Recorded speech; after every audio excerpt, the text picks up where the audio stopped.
Frères et sœurs, avez-vous déjà ressenti que vos luttes et vos épreuves étaient différentes de celles des autres? Peut-être parfois, vous vous êtes demandé pourquoi certaines difficultés semblaient presque insurmontables. En vérité, ces moments ne sont pas fortuits.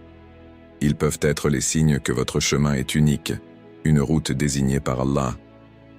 Ce n'est pas un fardeau, mais une responsabilité sacrée. Les prophètes d'Allah eux-mêmes ont affronté leurs épreuves avec patience et silence, s'appuyant uniquement sur la guidance divine. Réfléchissez à cela.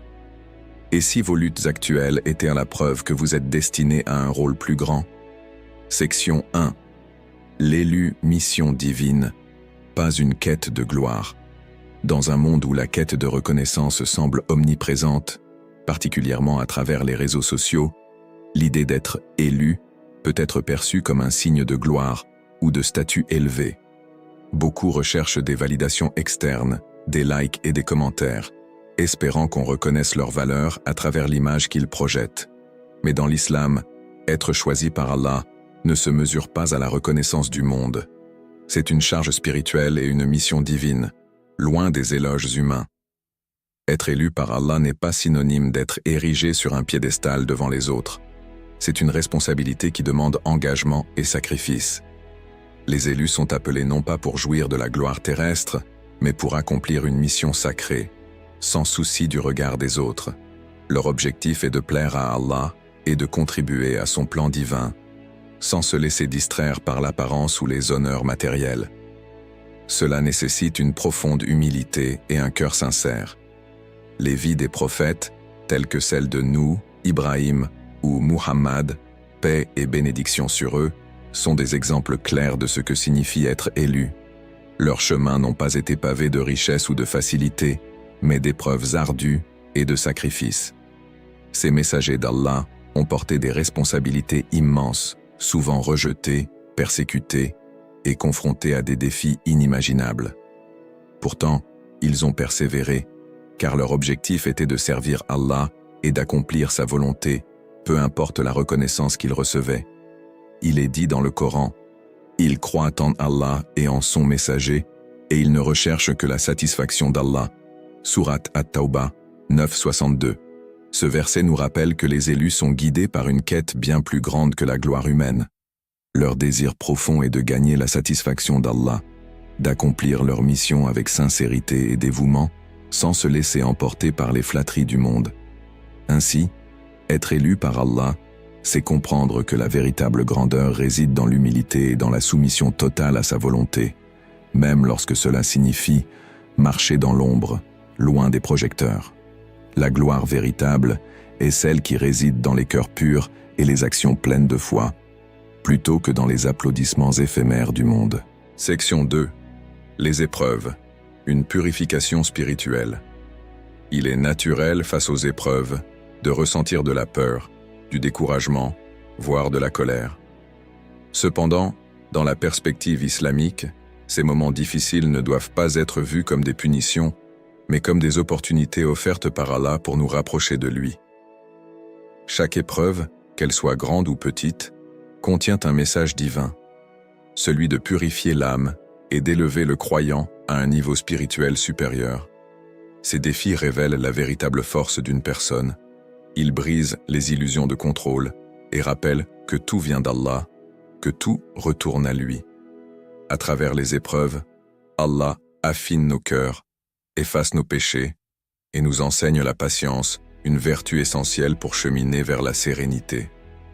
Le Coran affirme avec douceur « Allah ne charge une âme que selon sa capacité ». Sourate Al-Baqarah 286. Ce verset est une source immense de réconfort.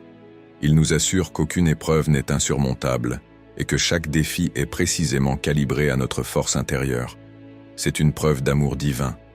Allah nous connaît mieux que nous-mêmes et nous donne ce dont nous avons besoin pour grandir, et non ce que nous désirons pour être à l'aise. Le récit d'Ibrahim, paix sur lui, est un exemple frappant de foi inébranlable face aux épreuves. Lorsque son Seigneur lui ordonna de sacrifier son propre fils, il répondit avec soumission et confiance totale.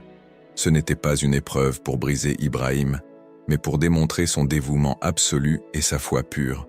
Cet acte de soumission a non seulement élevé Ibrahim dans ce monde, mais aussi inscrit son exemple dans les cœurs de millions de croyants.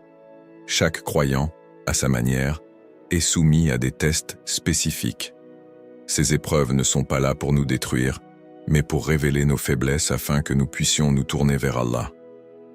Elles nous poussent à nous débarrasser des fardeaux inutiles, comme l'arrogance, le matérialisme ou l'égoïsme, pour embrasser la sincérité, la résilience et la gratitude. En fin de compte, les épreuves ne sont pas seulement des étapes de purification, mais aussi des ponts vers une relation plus profonde avec Allah. C'est dans ces moments que le croyant apprend à s'abandonner pleinement à la volonté divine et à puiser une force qu'il n'aurait jamais imaginé posséder. Section 3. Garder son chemin privé. Une protection spirituelle dans un monde où partager chaque détail de notre vie semble devenu la norme, particulièrement sur les réseaux sociaux. L'islam nous enseigne une sagesse intemporelle. Préserver la confidentialité de nos bénédictions et de nos objectifs. Cela n'est pas une question de méfiance envers les autres, mais un acte de protection spirituelle.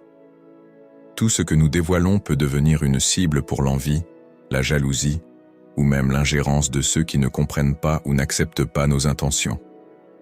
L'histoire de Youssouf, que la paix soit sur lui, en est un exemple clair. Lorsqu'il confia à ses frères son rêve d'étoiles, de soleil et de lune, se prosternant devant lui, leur jalousie fut immédiatement éveillée. Cette jalousie les conduisit à comploter contre lui, déclenchant une série d'épreuves qui marqueraient sa vie entière. Ce récit n'est pas simplement une histoire du passé, mais une leçon vivante pour chaque croyant. Le Coran met en garde avec ces paroles : « Ô mon fils, ne raconte pas ta vision à tes frères, car ils pourraient te comploter contre toi. » Sourate Youssouf 12:5. Ce verset révèle l'importance de la discrétion dans nos affaires personnelles. Même au sein de nos cercles les plus proches, il peut exister des émotions comme l'envie qui, bien que naturelles, peuvent avoir des conséquences dévastatrices si elles ne sont pas contrôlées. Garder son chemin privé ne signifie pas se méfier de tout le monde ou se couper des autres, mais plutôt reconnaître que certaines bénédictions et ambitions doivent rester entre soi et Allah. Lorsque nous affichons nos réussites ou nos plans, nous risquons d'inviter des influences négatives, qu'elles soient intentionnelles ou involontaires. L'envie ou les jugements des autres peuvent affaiblir notre confiance, éroder notre foi, ou même détourner notre attention de notre lien avec Allah. En revanche, en gardant nos projets cachés, nous préservons un espace intime pour cultiver notre foi et travailler en silence.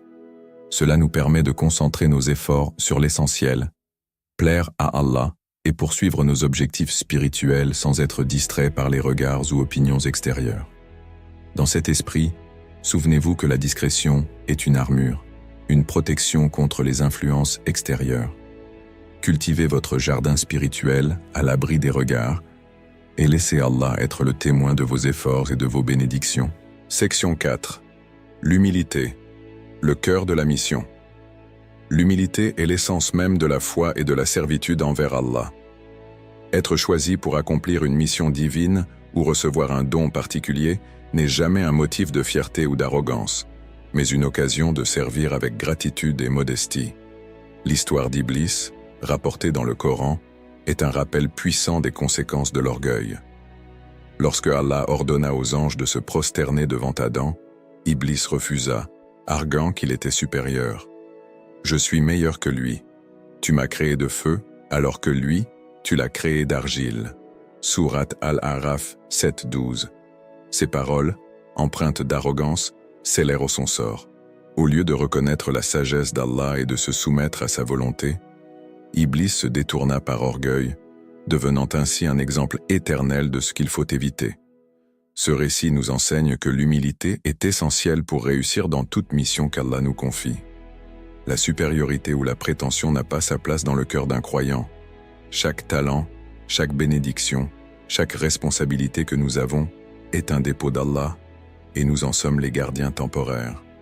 Ces dons ne sont pas là pour gonfler notre ego, mais pour nous permettre de servir les autres et de nous rapprocher de notre Créateur. L'intention est un autre aspect crucial de l'humilité. Pourquoi faisons-nous ce que nous faisons? Est-ce pour recevoir les louanges des autres ou pour satisfaire Allah? L'arrogance pousse à chercher l'approbation humaine, tandis que l'humilité recentre nos efforts sur la satisfaction divine. C'est dans la discrétion et le service sincère que l'humilité s'exprime le plus clairement. L'exemple des prophètes est édifiant à cet égard. Malgré leur statut élevé et leur mission grandiose, ils demeuraient humbles, reconnaissant que tout venait d'Allah.